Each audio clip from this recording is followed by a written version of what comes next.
Comenzamos con la parashá Matot y Maaseh. Esta semana nos dan un doble regalo y tenemos dos parashiot que se juntan con lo que es la terminación del libro de Bamidbar. Este libro que le llaman Números, este libro que está relacionado con toda la parte de Zeir Anpin. Estas últimas dos parashiot hacen la conclusión de lo que es el nivel de Malhut de Zeir Anpin. Es decir, vamos a ver lo que es Malhut de Zeir Anpin. Y la verdad es que tiene una enseñanza maravillosa, distinta a muchas cosas que hemos visto anteriormente.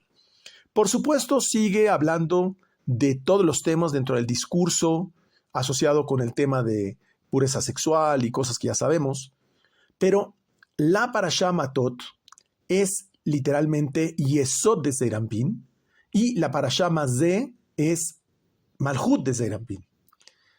Y tiene una fuerza especial, como vamos a ver este discurso, como vamos a ver, porque es todo un tema relacionado aparentemente con un tema de las promesas y donde además pareciera de entrada que estamos hablando de un tema de machismo radical en la Torá, que si no entendemos las metáforas de las que está hablando, pues pareciera que básicamente una mujer no tiene libertad de pensamiento ni libertad de acción.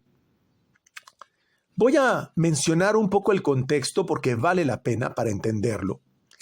En la parashá Matot empieza, voy a leer en español, dice: y habló Moshe a los jefes de familias de los hijos de Israel diciendo: esta es la cuestión sobre la cual ha ordenado Dios.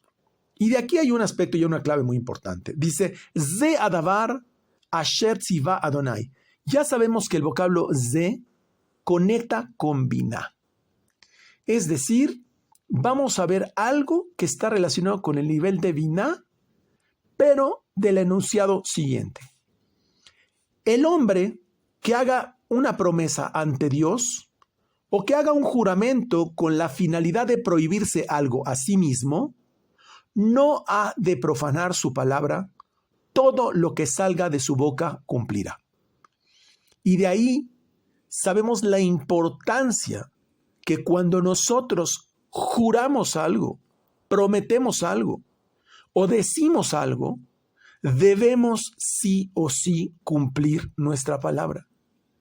Y si en algún momento hay un impedimento que se sale de nuestro control y de nuestras manos, debemos forzosamente buscar la anulación de esa promesa, ese juramento, no solamente en la parte física, en la parte humana, sino también, por eso tenemos la anulación de las promesas, lo que es el Kol Nidre, y lo hacemos en diferentes ocasiones en las fiestas para anular esas promesas, porque de romper promesas que nosotros juramentamos, dice, incluso explica algo interesante respecto al Kol Nidre, que Akadosh Baruj Hu perdona las promesas que nosotros le hicimos a él y no cumplimos, pero no perdona las promesas que se hizo de un ser humano a otro.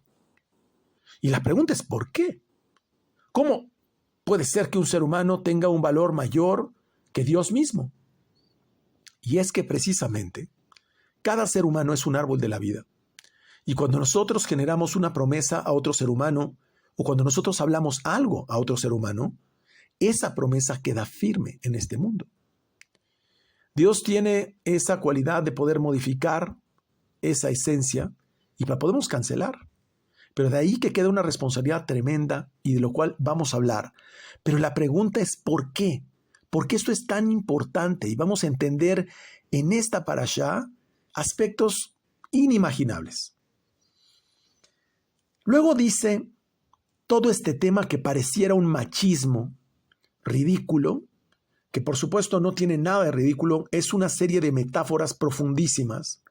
Dice: y la mujer que haya hecho una promesa ante Dios y se prohibió algo, estamos hablando de una promesa ante Dios, lo juró por Dios, y se prohibió algo, estando en casa de su padre soltera, Y le oyó su padre cuando hizo la promesa para hacerse una prohibición a sí misma, y no le dijo nada el padre, entonces quedarán firmes las promesas. Y las prohibiciones que ella hizo sobre sí misma deberá cumplirlas. Pero si la reprobó su padre el día que la oyó, todas las promesas y las prohibiciones que ella se hizo a sí misma no tendrán validez. Dios la ha de perdonar, pues desaprobó su padre a ella la promesa. Luego dice, si una mujer prometió y después se casó, llevando consigo el peso de su promesa, cuando decidió prohibirse algo a sí misma, y se enteró su esposo que el día que oyó eso y se quedó callado, entonces serán firmes las promesas.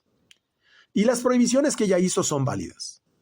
Empero, si al enterarse su esposo la reprobó y anuló la promesa de ella que traía consigo y revocó las expresiones de sus labios que ella hizo para prohibirse algo, sus promesas son nulas y Dios la perdonará. Lo que promete una viuda o una divorciada es firme y deberá ser cumplido. Y cuando la mujer casada promete o se prohíbe algo en juramento, al oírla, su marido se queda callado asintiendo y no la desaprueba, quedan firmes sus promesas. Pero si las revoca y las anula su marido, el día que llegó a enterarse, todo lo que expresó con sus labios al prometer, toda prohibición que ella impuso, se anulan, su esposo las invalidó y Dios la perdonará. ¿De qué nos está hablando la Torá? Primero, sabemos que la Torá habla por igual a todos nosotros, hombres y mujeres.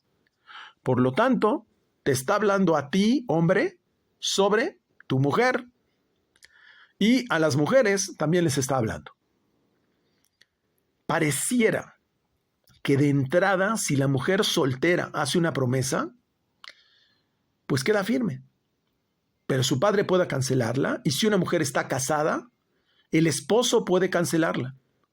Todo esto ocurre a menos que el padre o el esposo, en su caso, hubieran estado presentes al momento de dicha promesa.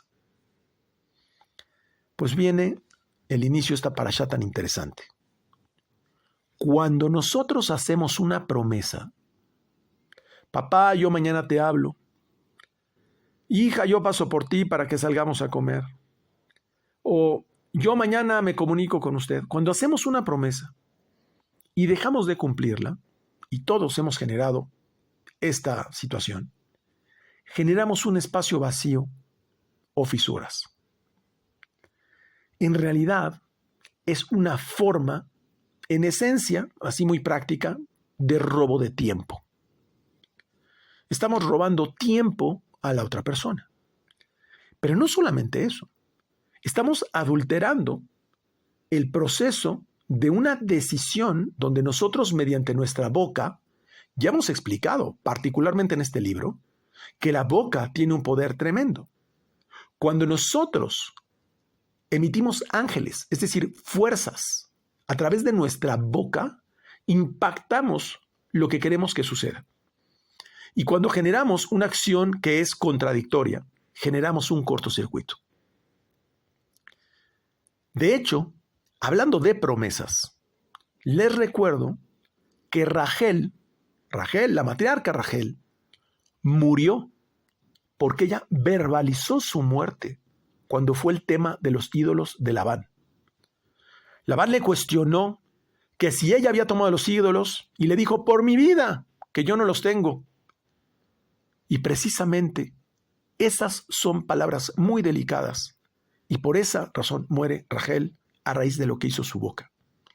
Hay que tener conciencia de qué hablamos para atenderlo o para cambiarlo si no es posible atenderlo. Pero se trata de manifestar deseos inteligentes. Ojo, no luz directa. ¿Qué es luz directa? Or pashut. Akadosh Baruj Hu, cuando tú pronuncias una palabra y prometes algo o dices que vas a hacer algo, ese momento Akadosh Baruj Hu lo va a empujar, porque él es luz simple. Akadosh Baruj Hu va a empujar los deseos que tú manifiestas, sean buenos o malos. Si tus palabras son negativas, va a empujar tu negatividad. Si tus palabras son buenas y positivas, va a empujarlas también. Entonces, nuestros deseos que manifestamos a través de nuestra boca deben de ser deseos inteligentes. Y no estoy hablando del intelecto tradicional. No estoy hablando de la inteligencia espiritual. Es decir, conectarlos con los intelectos superiores. Estoy hablando que antes de que nosotros tomamos una decisión, siempre conectemos con el nivel de Atzilut, al nivel de Jochma y Binah, con las meditaciones respectivas para que siempre lo que nosotros hacemos es consecuencia de una consulta al nivel del Creador y no una manifestación que es totalmente aislada o soltera, es decir, sin el Padre. Vamos a entender a profundidad esto. Entonces, cuando nosotros manifestamos las cosas, no se trata simplemente en sacarse la lotería para beneficio propio. Por eso es que normalmente hablamos cosas en una forma muy ligera, porque pensamos en lo que más nos gustaría, en lo que queremos, en lo que deseamos, pero no tomamos en cuenta que normalmente lo que pedimos está asociado para nosotros y no para los demás. Esta parashá nos permite justamente corregir esa clase de errores. Vamos a ver el caso de la tribu de Rubén, de la tribu de Gad, donde cometen un errorzote, pero vamos a entender por qué, de dónde viene esa actitud errónea. Ya sabemos que no existen personas malas, existen personas débiles. Así lo dice Rabbi Shimon Bar Yochai, los débiles son aquellos que no tienen la fortaleza de conciencia, como diría mi maestro, no están vacunados para efectos de poder tomar decisiones que son conscientes. Entonces, en realidad, todo este tema donde la mujer pareciera que no tiene capacidad de decisión propia, no existe tal cosa. Todo es una metáfora para comprender el rol del Padre. Aquí habla del Padre, que es la Sefirá Jochma, que representa la meditación. O habla de la mujer casada, el rol del esposo, que en este caso explica el Arizal, Rabbi Isaac Luria, sería Zeirampin, es decir, el nivel emocional que concluye en la emoción sexual. En ambos puntos quiere decir que la Sefirá Yesod, que es el clímax de Zeirampin, aquel que a través de una relación pura conecta con las meditaciones correspondientes al nivel de Jochma y a través de esa relación es posible cancelar o modificar lo que se presente. Es decir, la mayoría del caos y la mayoría de los dolores que nos presentan en la vida, incluso enfermedades, es por los cortocircuitos y los errores que hemos cometido, principalmente en lo que decimos. ¿Cómo poder corregirlo? Y nos dice, el Padre lo puede cambiar. El esposo lo puede cambiar. ¿De qué está hablando? De la Sefirá Yesod y la Sefirá Jochma. Jochma es el padre y Yesod es el esposo. En este caso nos explica el Arizal. Es decir, cuando nosotros pensamos algo o sentimos algo, mientras no lo precipitemos al nivel de lo verbal o lo material, esto no se manifiesta. ¿Sí? La verdad es que cuando nosotros no elevamos las cosas, es muy difícil manifestar las cosas.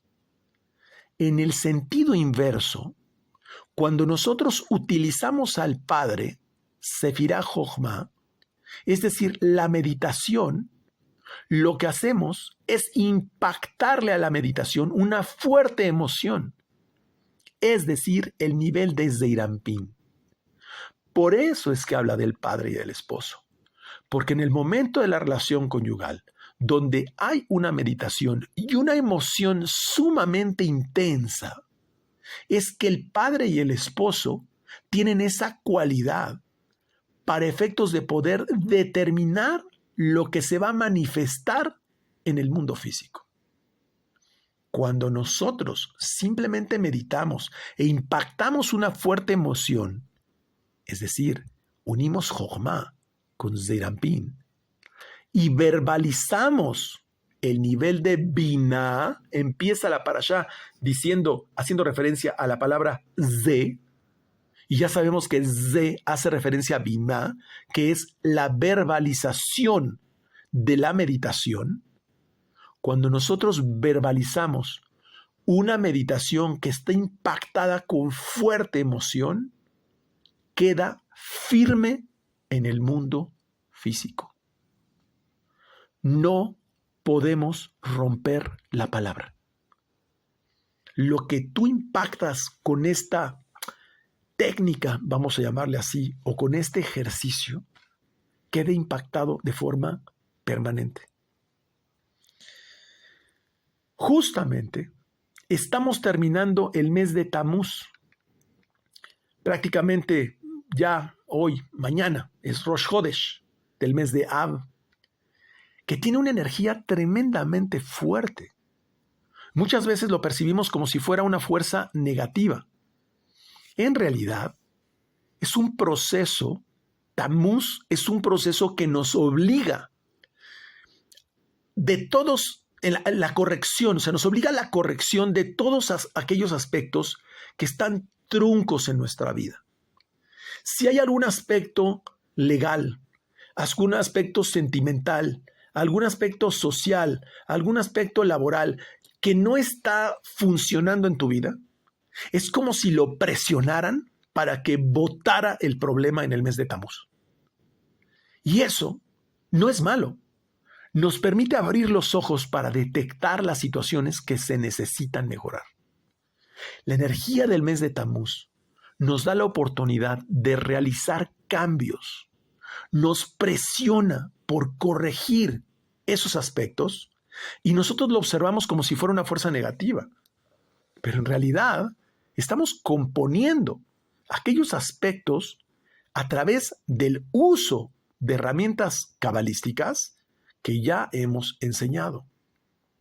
Quien no tiene el uso de las herramientas cabalísticas en el mes de Tamuz, la verdad, la pasa muy mal.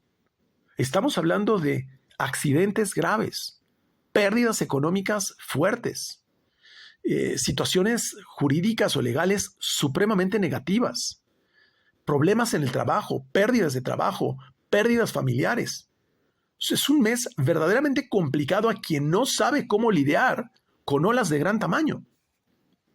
Posteriormente, la parashá empieza a hablar de que el pueblo de Israel organiza su ejército.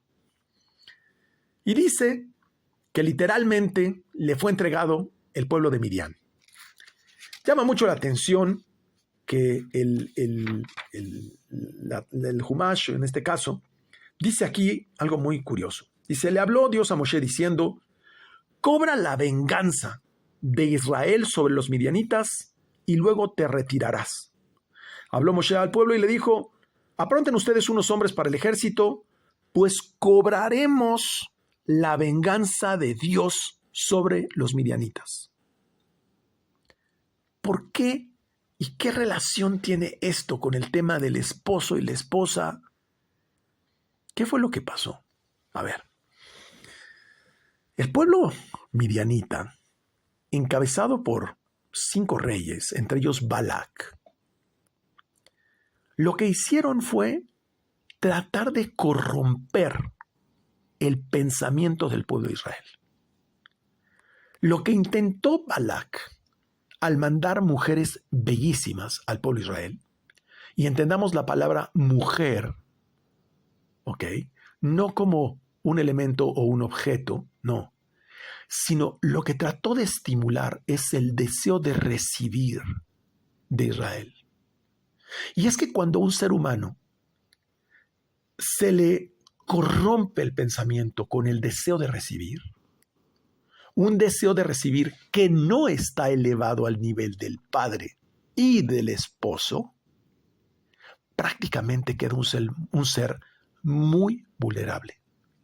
Es decir, todo deseo de recibir que no está cargado de una emoción elevada espiritualmente, va a corromper toda la precipitación que viene por parte del ser humano. ¿Qué fue lo que quiso hacer Balac? Se dio cuenta que con maldiciones y malas intenciones no podía corromper ese pensamiento, porque el pueblo de Israel estaba amigado, unido al Creador, estaba cohesionado con el sistema creador, Yud-Ke Vav-Ke, y se dio cuenta que incluso intentaba ir al nombre de Aleph, G, Yud, G, Ye, y se dio cuenta que no podía. Pero se dio cuenta que si también al mismo tiempo corrompía su sistema emocional a través de su pensamiento, mandó a las midianitas, es decir, mandó a esa intención de corromper el pensamiento y la emoción del pueblo de Israel. Y ahí en ese momento ya no estaba el esposo y la esposa. Ya no había una cosa que detuviera su pacto de este pueblo con Dios o con el sistema creador. El pueblo de Israel organiza el ejército. Literalmente dice que le fue entregado el pueblo de Midian, donde incluso en el capítulo 31, versículo 8, habla de la muerte de Sur entre los 5 reyes de Midian. Ojo, Sur era Balac. Sur significa piedra. Le llamaban corazón de piedra a Balac. Y dice que también mató a Bilam y bueno, los 5 reyes de Midian, y que tomaron cautivas a mujeres, niños, animales, ganado, bienes, y quemaron sus palacios. Y viene indicado en la Torá, que es un libro de gran altura, que maten a todos los hombres y a todas las mujeres. Una masacre. Pero que aquellas niñas inocentes, mujeres que no hayan conocido varón, déjenla con vida para ustedes. ¿A qué se refiere esto? Adicionalmente dice que el botín que ganan de dicha guerra se debe repartir de forma equitativa. Ojo, la mitad para el sumo sacerdote y la otra mitad para el resto del pueblo. Señores, eso no es equitativo. O sea, sería la mitad, sería una proporción para cada quien. Entonces, vamos a aclarar todo esto. En realidad, matar a la mujer midianita es matar ese deseo de recibir que no está elevado al nivel del esposo y del padre. Matar a la mujer midianita, no dice matar a todas las mujeres, no, dice matar a las mujeres midianitas. Es decir, corresponde ese deseo disruptivo que te lleva a cometer errores, lo voy a decir como lo diría mi maestro de una forma muy clara, es ese deseo que no está conectado con la profecía, sino está conectado simplemente con una emoción animal o desconectada, por decirlo así. Explica aquí el tema, ¿qué son estas mujeres inocentes o niñas que no han conocido varón? Son precisamente esas emociones que muchas veces tenemos dentro de nosotros, deseos que son inocentes. Por ejemplo, yo quiero hacer tal cosa o yo quiero estudiar tal cosa, pero realmente es un pensamiento todavía inocente. No lo he verbalizado, no lo he materializado. Es un pensamiento inocente como si fuera un bebé o una niña que todavía tiene que madurar.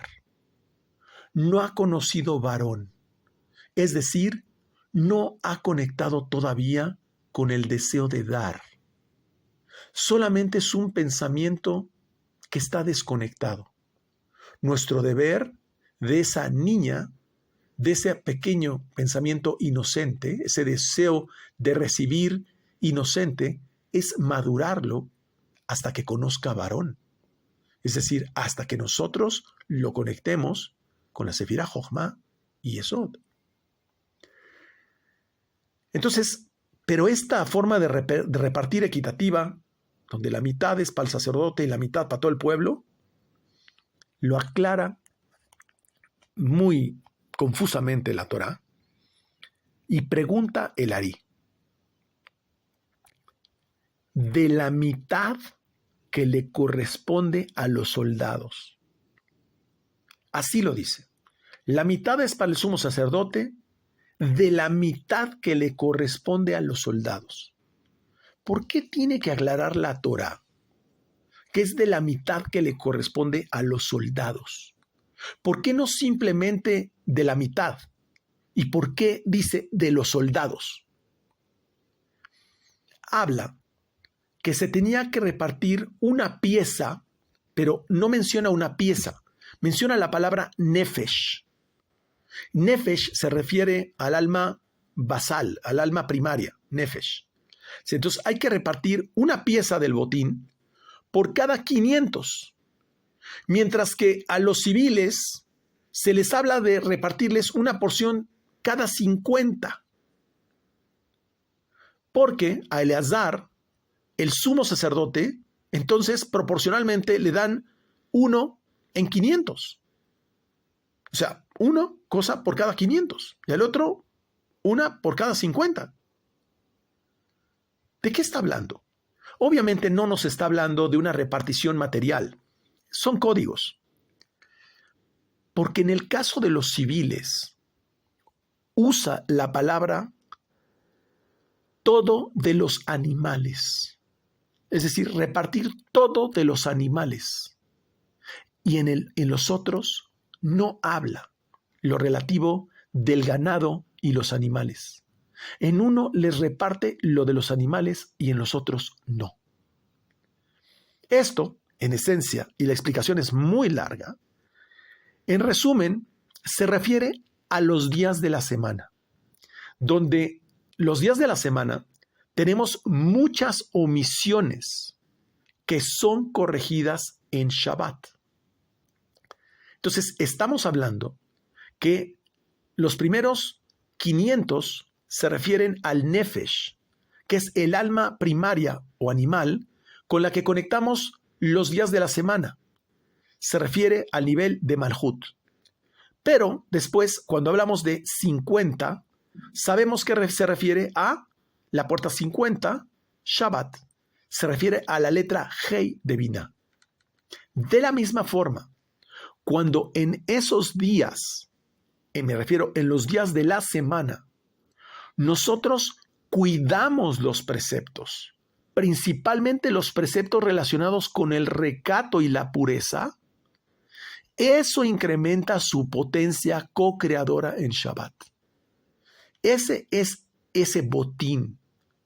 Cuando nosotros, durante la semana, cuidamos el recato y cuidamos la pureza entre semana, potencia nuestra fuerza co-creadora en Shabbat. Los días de la semana representan las emociones. Son 6 días correspondientes a Zeir Anpin. Gesed, Geburah, Tiferet, Netzach, Hod, Yesod. Y el Shabbat representa la conciencia y es donde meditamos para hacer la corrección respectiva. A esto se le llama perder un 500avo de la visión. Así lo explica Lari.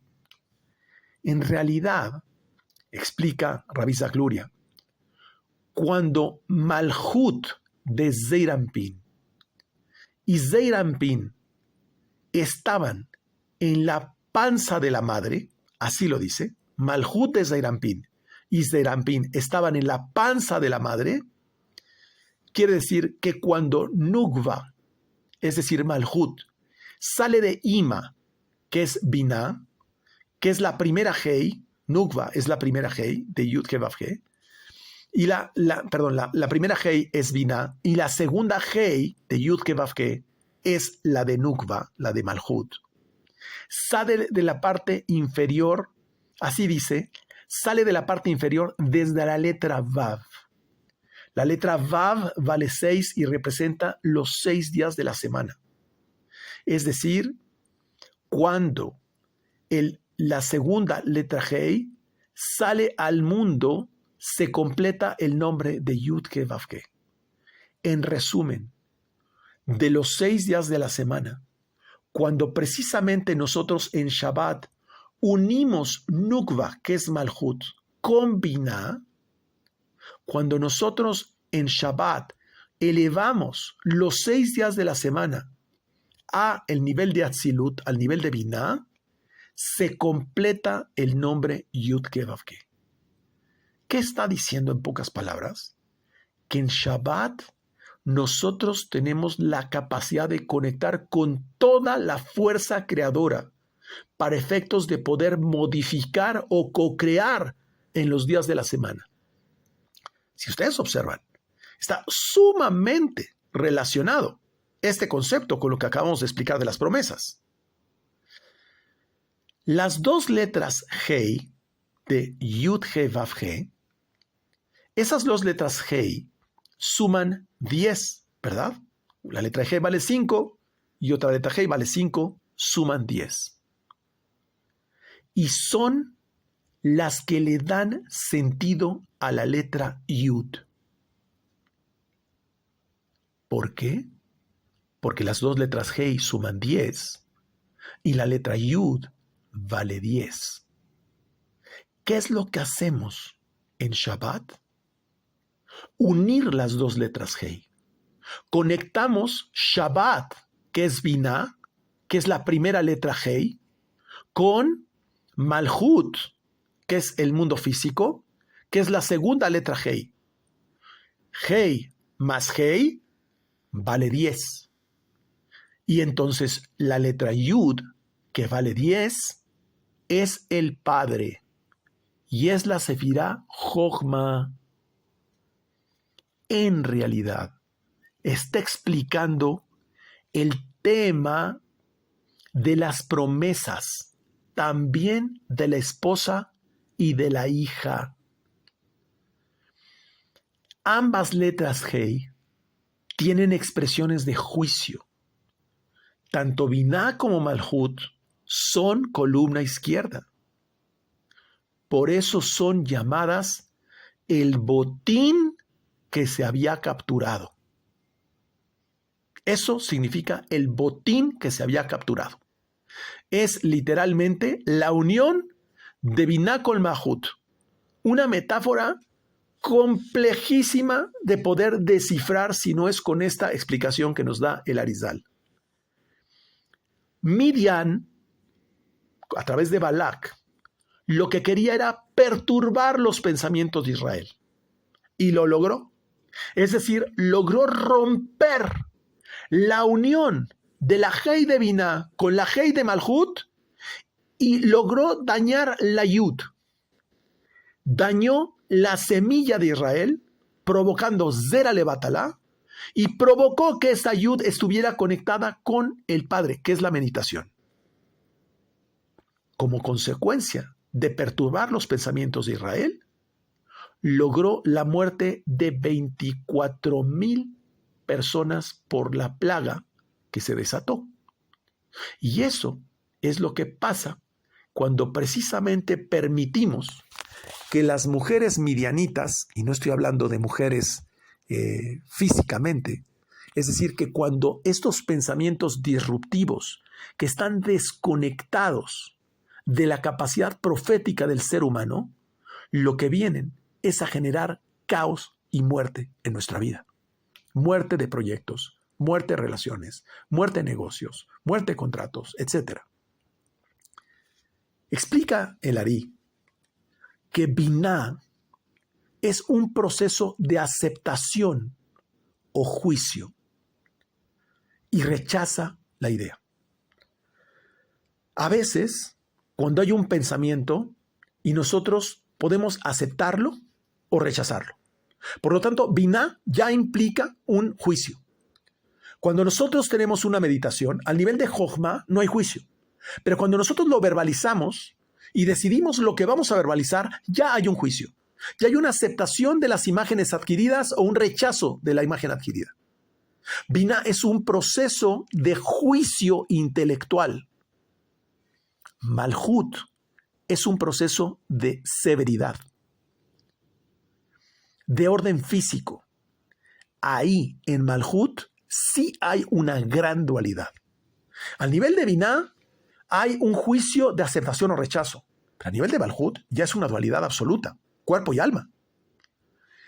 Ambos son columnas de la izquierda. Este proceso confronta continuamente a la persona. Es decir, estas promesas que hace la mujer, es decir, estos deseos que tenemos continuamente en la vida, nos confrontan todos los días y a toda hora. Cuando tenemos pensamientos negativos, tenemos la capacidad de transformarlos por pensamientos de un nivel superior y desechar esa condición de pensamiento. Quiero poner un ejemplo muy bonito que me sucedió con mi hija recientemente. Íbamos a tomar un vuelo, que yo compré los boletos hace mucho tiempo, tanto para conseguir el mejor precio como para asegurar que todo saliera bien. Y abordaron todo el avión y prácticamente los únicos que nos quedamos afuera fueron mi hija y yo. Y por supuesto, genera un gran desconfort, sobre todo porque tú estás muy seguro que las cosas están bien. Y entonces nos dan dos opciones.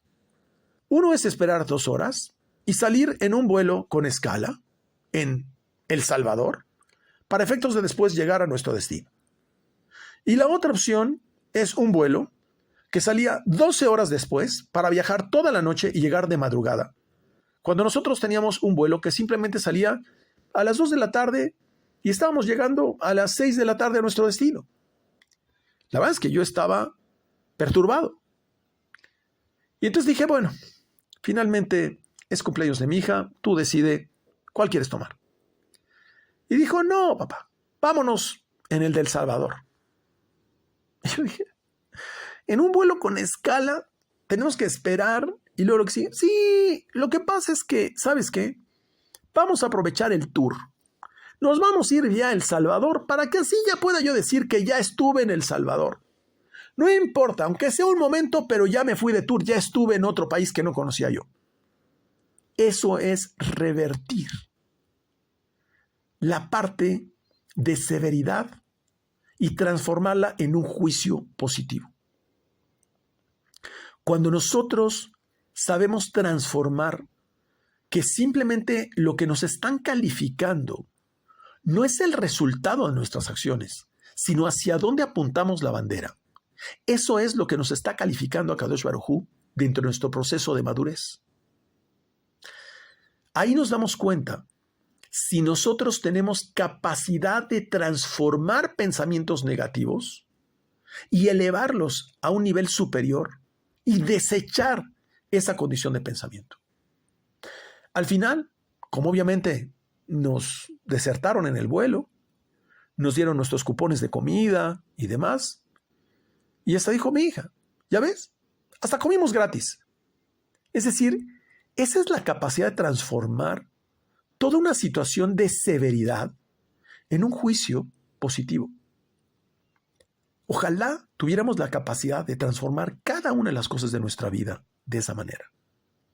No nos damos cuenta que lo que nosotros estamos viviendo en nuestra vida es lo mejor que nos podría transformar en términos de madurez en nuestra vida. Quizá no es lo que idealmente queremos, pero sí es lo que idealmente nos transforma hacia formar un mejor ser vivo, un mejor ser humano de lo que somos. Así entonces, de igual forma, año con año, si ustedes observan hacia atrás, sobre todo aquellos que han estado estudiando Cábala ya por muchos años, podemos comparar cómo nuestro pensamiento ha ido evolucionando y hemos desechado pensamientos anteriores donde cada vez comprendemos algo más profundo de ciertos temas.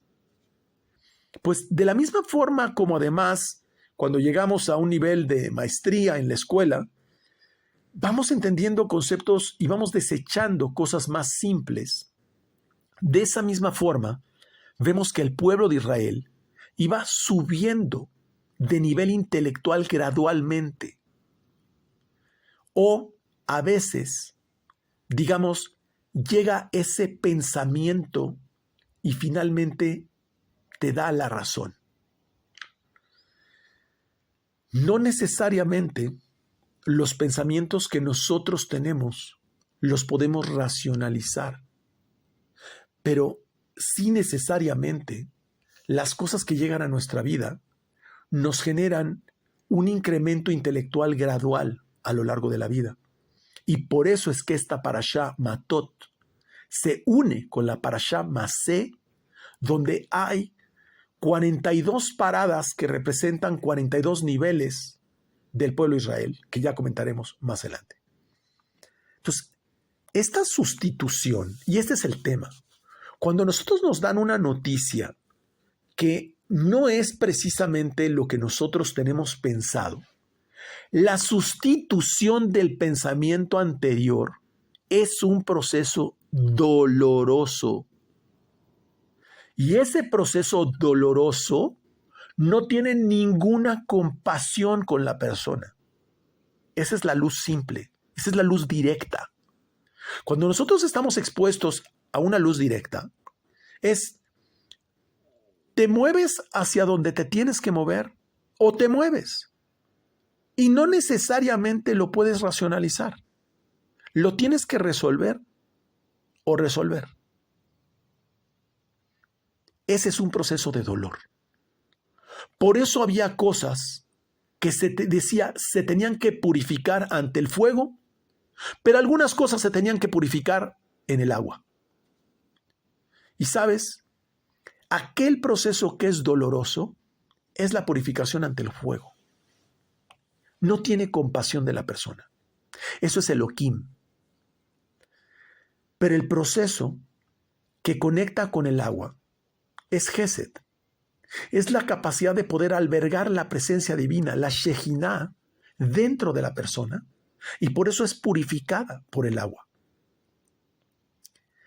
Es decir, los patrones que uno diseña a través del proceso creativo, lo vuelvo a repetir, a diferencia del proceso doloroso que no tiene compasión con la persona, los patrones que uno diseña a través del proceso creativo, estoy hablando de la Sefirá Jochma, es llamado tesoro.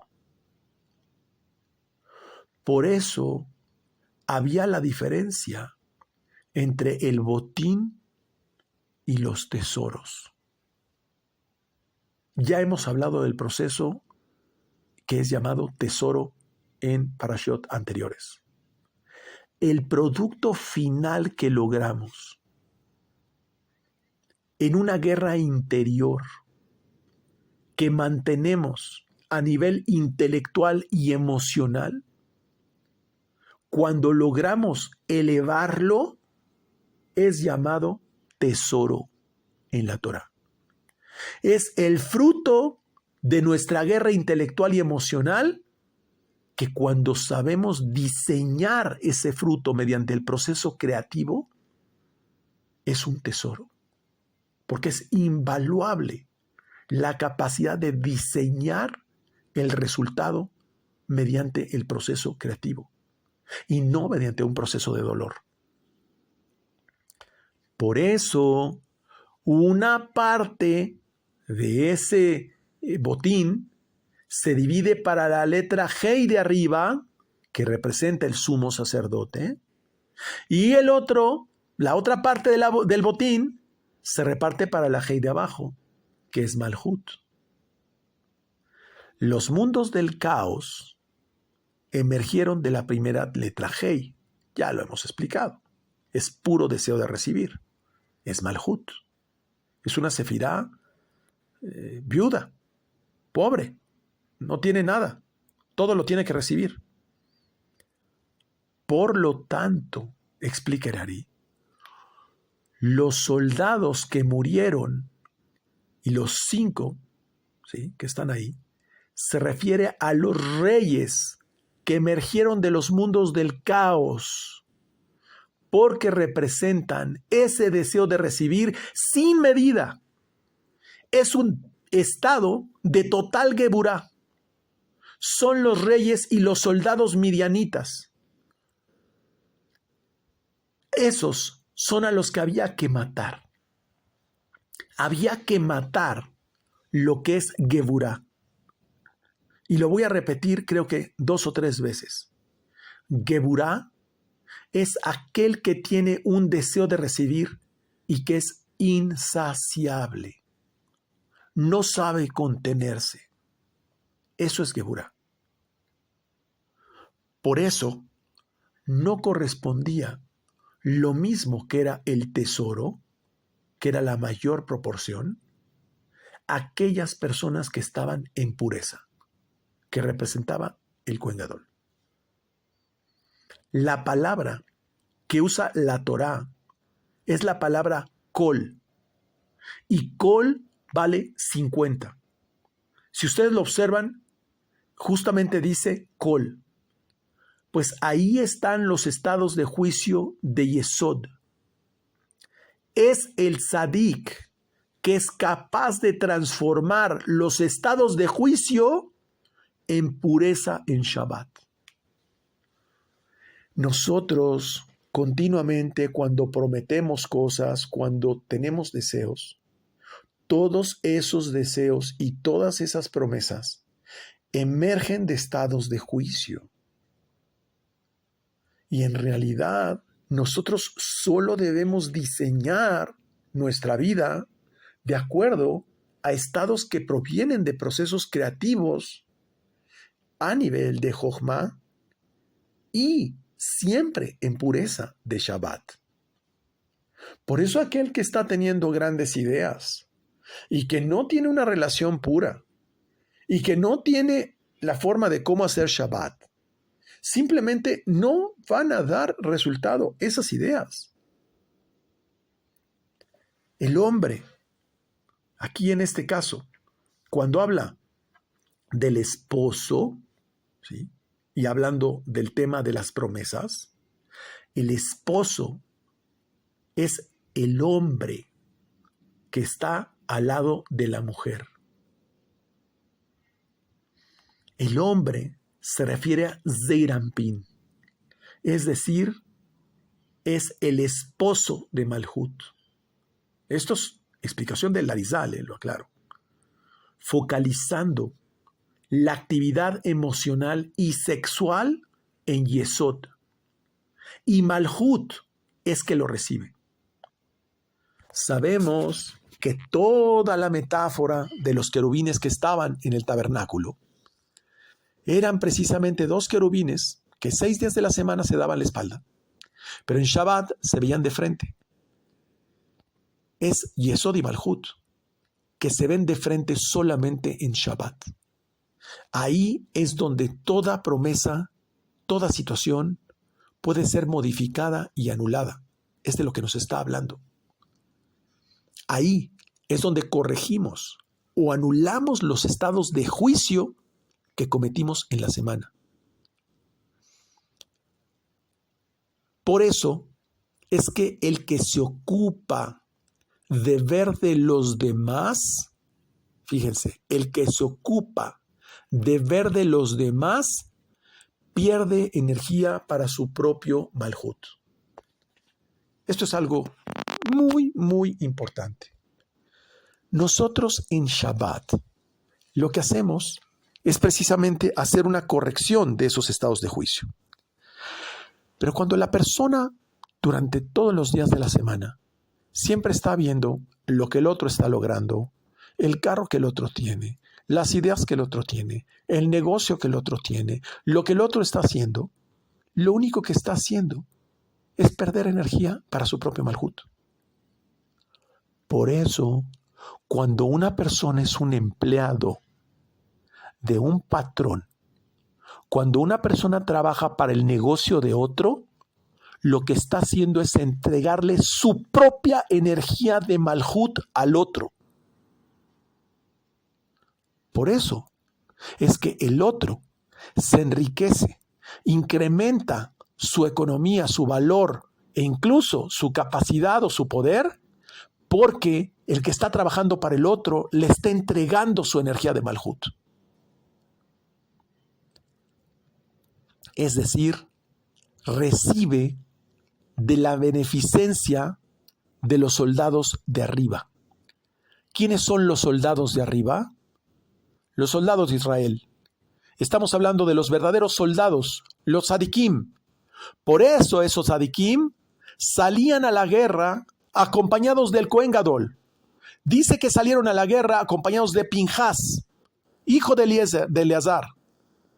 Es decir, eran esos soldados que son los que pelean con las herramientas espirituales.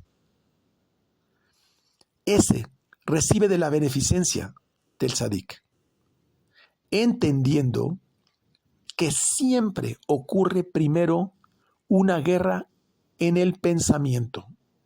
Siempre ocurre primero una guerra en el mundo espiritual. Por eso nos enseña que como en este caso Israel salía con soldados de arriba, es decir, con tzadikim, y salía con el Cohen Gadol, decía con trompetas y con herramientas religiosas en las manos, ya tenía ganada la guerra. Cuando tú sales a la guerra, y eso lo vemos en la Parashá Ki Tetzé, no te dice que salgas a pelear la guerra, solo te dice que vayas a la guerra. Y para eso tienes que ir preparado, con pensamiento, con la kavaná correcta. Si no puedes ganar una guerra en el pensamiento, por favor, no sigas peleando esa guerra. Porque Malhut se alimenta de lo que el hombre haya voluntarizado para ir a la guerra. Tu Malhut, tu mundo físico, se alimenta de tu tefilá, de tu oración, se alimenta de tu meditación. Por lo tanto, si tú tomas una decisión solo, es decir, soltera, con una mujer soltera o una mujer viuda, es decir, que no tiene esposo o que no tiene padre, en este caso, no puedes ganar esa guerra. Malhut solo recibe el beneficio si la emoción viene de los mundos superiores. Tomas una decisión sin asimilar la capacidad profética, caos. Tomas una decisión que viene de los mundos superiores, éxito. Y quiero decir algo que es muy fuerte. Tienes que estar dispuesto a sufrir para ser feliz. Tienes que estar dispuesto a sufrir para ser feliz. Pero no dije sufrir para ser feliz. Ojo, no dije que tienes que sufrir para ser feliz. No. Dije que tienes que estar dispuesto a sufrir para ser feliz, pero no que tengas que sufrir para ser feliz. Pero quien quiere evitar el sufrimiento, vas a sufrir cuando vayas y cuando vuelvas, y también en el camino. Y ese fue el caso de Rubén y de Gad. Querían evitar cruzar el Jordán, querían evitar ganar la guerra en el pensamiento. Y es que, ¿sabes? Aquellos que hemos enfrentado juicios, litigios, problemas de familia, problemas con los hijos, problemas de enfermedades, primero lo tienes que ganar en el pensamiento. Mientras la enfermedad, el conflicto con la persona que amas, con la persona que está en tu trabajo, cuando ese conflicto no lo hayas ganado todavía en tu pensamiento y simplemente lo quieres evitar, te va a perseguir. Eso es evitar el sufrimiento. Me refiero que ese sufrimiento proviene de esta guerra emocional intelectual. Y cuando tú vences en esa guerra, dices, ya está. Ese fue el caso de Rubén y de Gad, que vamos a explicar por qué. Pero antes quiero terminar con este concepto.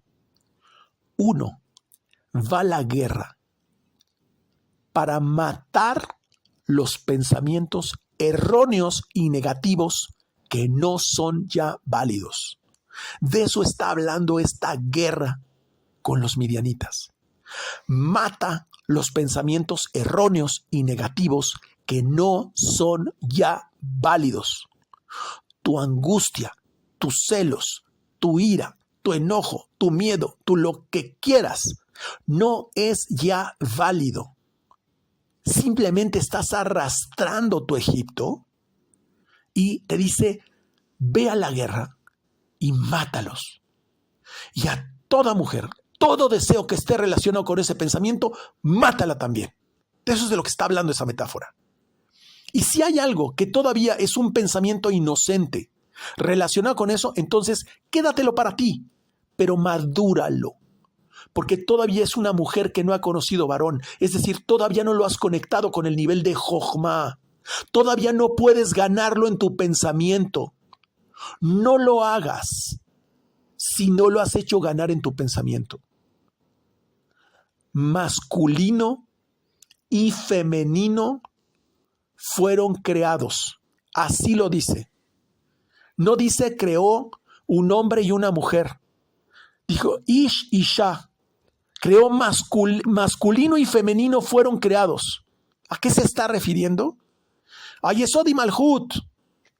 A que tenemos que aprender esta guerra de pensamiento a resolverla antes y después poder pelear en el tramo ya físico. De hecho, ni siquiera lo tienes que pelear. Una vez que lo resuelves en tu pensamiento y que lo puedes diseñar con toda emoción en el proceso creativo, en verdad, Akadosh Baruj Hu te lo va a entregar en tus manos.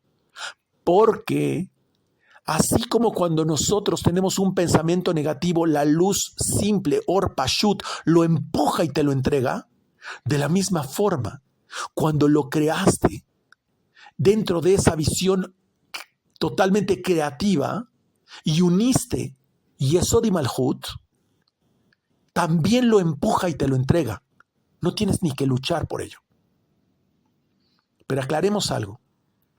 Los que iban a la guerra solo eran hombres justos. Esto se observó a través del censo. ¿Se acuerdan del censo?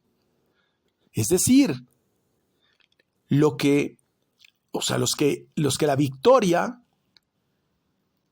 participaba, la victoria que tenían estos hombres de guerra, eran solamente hombres que eran tzadikim. Estoy hablando de algo muy simple.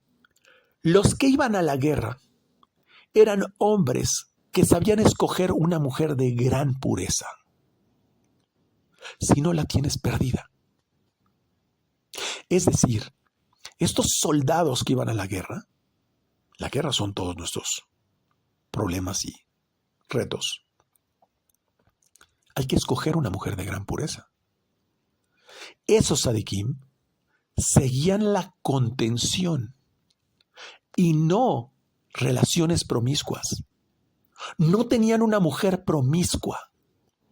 De ahí vamos a entender a dónde empieza hablando de la parashá, mi maestro, donde no te mezclas con una mujer promiscua.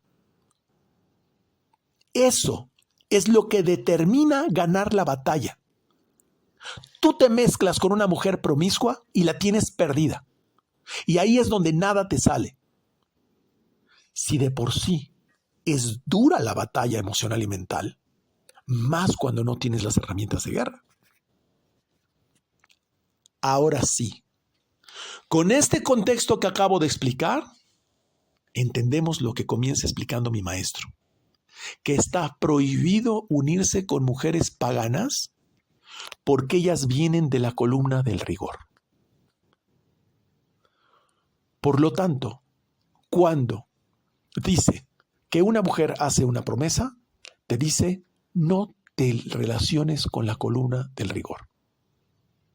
El hombre israelita que tiene la Torá viene de la columna derecha, como el Cohen Gadol, como el sumo sacerdote. Y el problema de la columna del rigor, es decir, el deseo de recibir,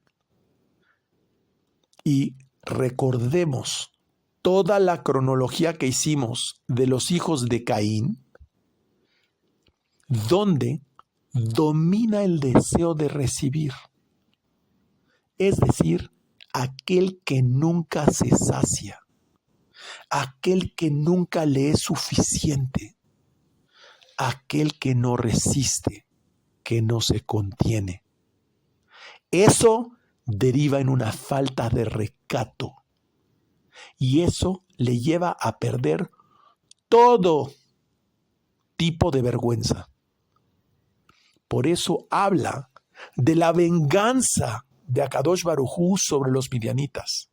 Es decir, es la venganza del Creador de aquel que viene a romper la pureza del pueblo de Israel. Y esto es fundamental, porque la unión conyugal, según las leyes del cielo, tiene como objetivo que domine la clemencia sobre el rigor. Es decir, por eso dice que puede ser anulado por el esposo y el padre. Estamos hablando de conectar con el nivel de la clemencia. Pero en este mundo se asentó gracias a la misericordia. Es decir, hasta que Abraham no logró demostrar esa continencia y al delegar a Kadosh Baruj Hu dentro de sí mismo, este mundo no se asentó. Porque todos los demás líderes anteriores solo lo que querían era recibir y recibir y recibir sin saciarse. Abraham lo que mostró es que lo que recibió lo utilizaba para dar a los demás.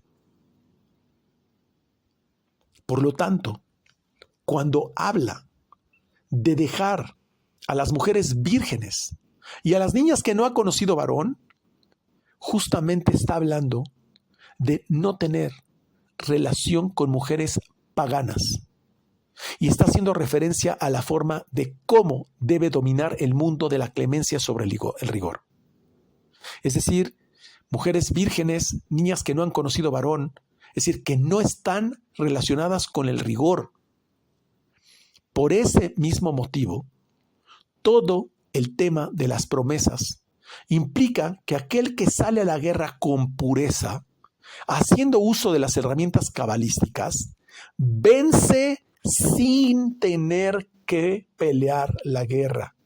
Lo repetiré una vez más. Vence sin tener que pelear la guerra. Parashá Kitetse. Lo explicamos a profundidad cuando dice que si sales a la guerra, Dios entregará a tus enemigos. Y es exactamente lo que habla en esta sección la Parashá. El Arizal explica que en realidad todo el tema de la repartición del botín está hablando de cómo se reparte la luz de los mundos superiores, y por eso es que parte de ese botín es dado al sumo sacerdote, porque el sumo sacerdote representa el primogénito. Y ese primogénito es un primogénito que ha sabido contenerse y no reaccionar instintivamente. Sin embargo, aparece una historia, si se acuerdan, relativa a la tribu de Rubén y de Gad, en el capítulo 32, donde dice que tenían mucho ganado. Y habla que en la tierra de Yazer y Gilad era una tierra ideal para el ganado. ¿De qué estaban preocupados Rubén y Gad? Por su ganado. O sea, mientras que Moshe les ofrecía entrar a Eretz Israel, a la tierra prometida, es decir, a un mundo donde trascendía por encima de todo rigor, ellos estaban preocupados por su ganado.